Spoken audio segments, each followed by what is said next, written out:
What's up, YouTube? Hey, I'm excited because I finally have got the 2x72 grinding chassis mounted. I picked up a 1.5 horsepower motor from Origin Blade Maker as well. Got a tool rest, and I'm grinding. I am grinding. I'm making knives. Gosh, my life is so much easier right now. I haven't got to doing a video in a little while just because of the holidays and the new year and the kids being home from school and all that. So I wanted to show you what I got going on here, how I set it up, what I picked up, and man, I'm in business here. There is a huge difference going from this little 1 inch by 30 inch Harbor Freight grinder and a absolute workhorse 2x72. I mean, it's like night and day difference, and I am producing stuff and making stuff faster, better, more quality. I mean, it's just awesome. So let's take a closer look at what we got going on here, and you can just kind of see how I set it up. So if you haven't watched my earlier videos, go check it out. I do a full unboxing of this Origin Blade Maker 2x72 grinding chassis. But anyway, the new addition since the last episode is this motor.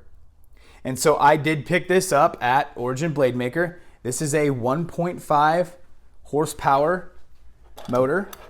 It's just got one speed. And so I really debated, should I go multiple speeds and get a VFD, or should I just get one? And I decided that I'm going to really master just one speed first, and then I'm going to make upgrades later. So anyway, there's the motor. You can see I got everything bolted down. So I bolted down the grinding chassis. I bolted down the motor itself. I would say the most difficult part about this setup was just ensuring that the contact wheel and the drive wheel in the back here were actually even. And so I just used a yardstick, and I just put them against the two wheels just to make sure everything was even.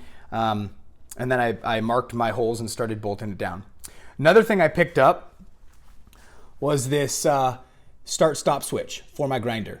I thought this would be super handy because I could mount it kind of below. So in the event that for whatever reason, heaven forbid, my hand gets mangled up in there, I could whack that big stop button with my knee and make it a little bit easier. So that itself actually is plugged into the power supply, which is then plugged in back here, and this just allows me to give it a push button start.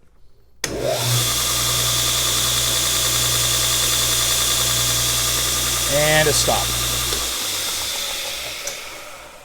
And so that's what I did there. I also got a tool rest.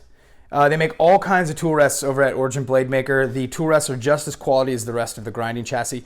I went with the one that was kind of the standard tool rest, but it also comes with this little attachment here that you basically run in here, and this gives you basically an angle. It gives you an angle to be able to grind. And why is that important? Well, if you look over here at some of the knives that I currently have going, I have a couple chef knives and a bushcraft style knife.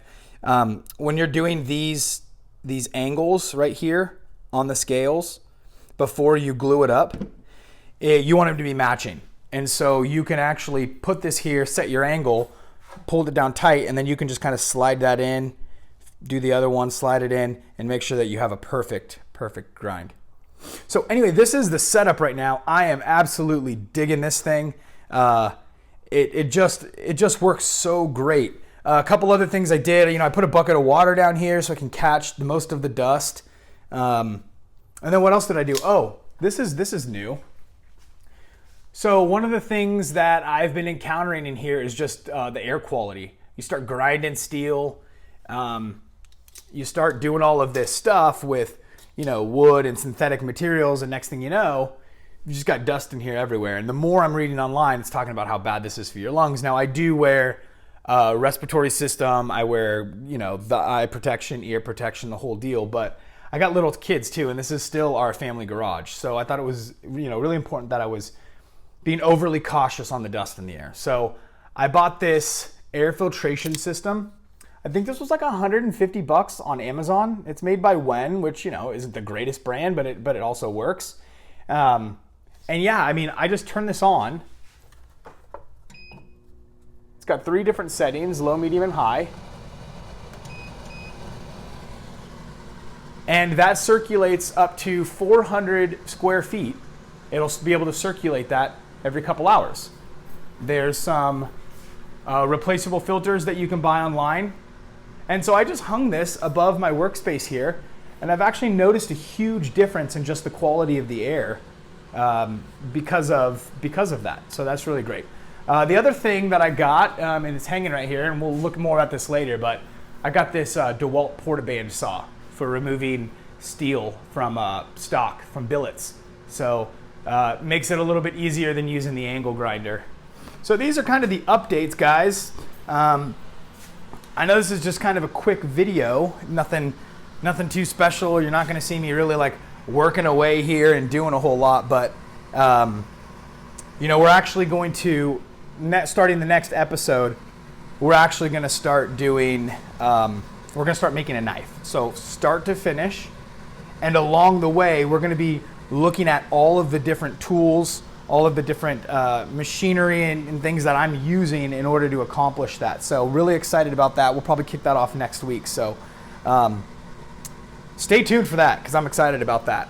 I am going to be looking at getting some additional attachments for this Origin blade maker. One of the things that I've noticed is